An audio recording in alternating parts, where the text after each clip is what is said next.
What's going on, world? It's Dustin here with FasterFunds Lending, and we are going to go over the second step of the BRRRR process. So to recap, what is the BRRRR process? It is buy a property at a discount, rehab that property, rent that property, refi that property, and then repeat over and over and over and over again. So second step is the rehab portion, which scares a lot of people, which I can understand that, especially if you're not a handy person, you've never rehabbed a property before.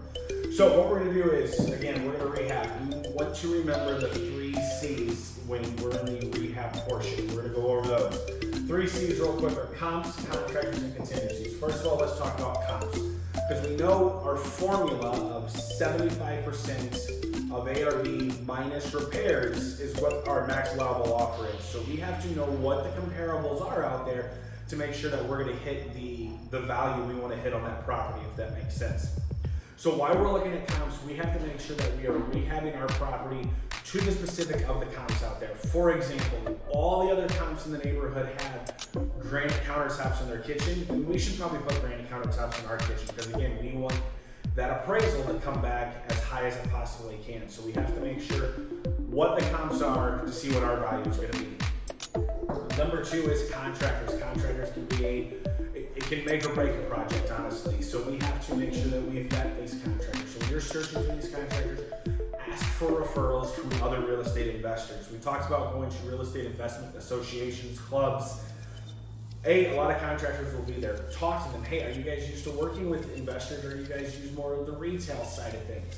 The contractors that you send for an investment property versus the retail property are probably different, because investor-friendly contractors, they work on volume, right? So the prices might be a little lower because they can do so much, right? Hope that makes sense. So vet your contractors. I would also go to Menards, Home Depot, Lowe's, whatever hardware store you have out there. They most of the time have a contractor desk or a pro desk, and say, hey, who's the contractor that I can talk to because I need this done? Also a great time to meet contractors is between 6 and 7 in the morning at those hardware stores, because they are loading up for the day to go start work. A lot of times they have their name on their truck, they can get their business cards, whatever it is. But again, ask for referrals and vet these contractors. Number 3, stuff happens, right? It's not gonna be if stuff happens, it's gonna be when stuff happens when you're rehabbing a property. Make sure you have a contingency budget. I recommend I have 10% of my budget is stayed for contingencies, to make sure when those things happen and unforeseen things happen, we are protected and our numbers still work. So to recap, make sure that it's comped correctly, and make sure that you're rehabbing to the comp specifics. Make sure we're vetting our contractors, and make sure we're talking to a lot of them, and make sure we have money in our contingency plan. Guys, this is the second part of the BRRRR process. We'll see you next time when it gets to the rent part. We'll talk to you soon.